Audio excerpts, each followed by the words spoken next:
हजरत मोहतरम सीख उत्ते मक्खण पकाउणा ये ते डाढा ही औखा काम है।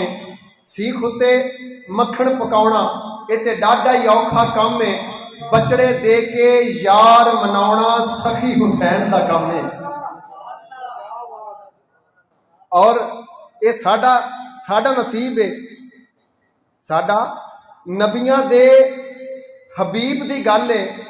नबियां दे हबीब दी गल है। आसियां दे तबीब दी गल है। असी ते फजाइल भी रो के सुनने हाँ, ये अपने अपने नसीब दी गल है।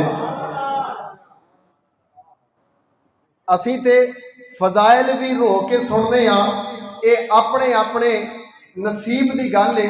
और एक अजकल बड़ा एक नया शेर जिहड़ा है वो किसे लिखिया, वो बड़ा प्यारा चस होंदी है, मज़ा आता है सुन लगिया कि टब्बर तू पहचानदा नहीं सी।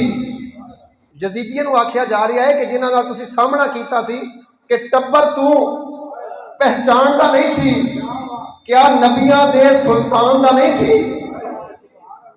टब्बर तू पहचानदा नहीं सी, नबियां दे सुल्तान दा नहीं सी। लानती नहीं तू होरी शह में, लानती नहीं तू होरी शह में, असगर तेरे हान दा नहीं सी। लानती नहीं तू होरी शह में, असगर तेरे हान दा नहीं सी।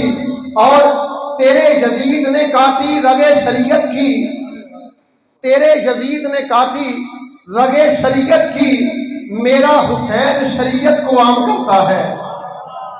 तेरे यजीद ने काटी रगे शरीयत की, मेरा हुसैन शरीयत को आम करता है। अरे तेरे यजीद पे करती है मखलूक भी लानत, मेरे हुसैन को खुदा सलाम करता है।